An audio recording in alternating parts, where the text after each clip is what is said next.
নতুন বছরের বাজেট পেশ হবার পর থেকেই এমপিভুক্ত শিক্ষক কর্মচারীরা বিশেষভাবে চেয়ে রয়েছেন নতুন কোনো খবর পাওয়ার অপেক্ষায়। আমরাও বিভিন্নভাবে নতুন খবর সংগ্রহের চেষ্টা করেছি। আসলে বিশেষ করে শিক্ষকদের জন্য এই বাজেটে নতুন কী কী পরিবর্তন আসছে তা আমরা বিভিন্ন উৎস থেকে তথ্যগুলো সংগ্রহের চেষ্টা করেছি। তো আমরা নতুন কয়েকটি তথ্য আজকে আমরা জানিয়ে দেব যে আসলে এমপিভুক্ত শিক্ষকদের জন্য নতুন কী কী খবর এই মুহূর্তে রয়েছে। তো চলুন আমরা একে একে সেই খবরগুলো জেনে নিই।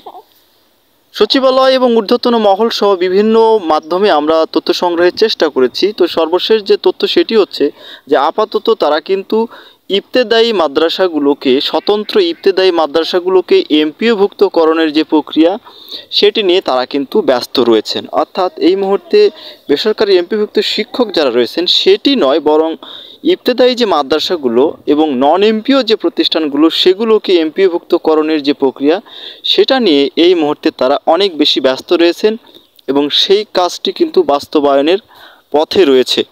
তবে এমপিভুক্ত শিক্ষকদের যে বাড়ি ভাড়া বৃদ্ধি বা চিকিৎসা ভাতা বৃদ্ধি সেইগুলো ব্যাপারে এখনও পর্যন্ত কিন্তু নিশ্চিত কোনো তথ্য পাওয়া যায়নি। সর্বশেষ আমরা যতটুকু জানতে পারছি তাতে আগামী সেপ্টেম্বর মাস অথবা তার পরবর্তী কোনো একটি সময়ে এমপিভুক্ত শিক্ষকদের বাড়ি ভাড়া বৃদ্ধি বা চিকিৎসা ভাতা বৃদ্ধি এই বিষয়গুলো নিয়ে ঊর্ধ্বতন মহল চিন্তাভাবনা শুরু করতে পারেন।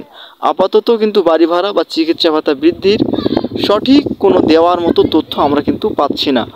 অর্থাৎ এই সরকারের সময় শেষ দিকে, আগামী বছরের শুরুতে নির্বাচনের কথা রয়েছে। নির্বাচনের আগে হয়তো সরকার কিছুটা এই বিষয়গুলো নিয়ে ভাবতে পারে। তবে এই মুহূর্তে কিন্তু চিকিৎসা ভাতা বা বাড়ি ভাড়া বৃদ্ধি বা পার্সেন্ট আকারে দেওয়া এ ধরনের বিষয় নিয়ে কোনো রকমের নতুন কোনো আপডেট নেই।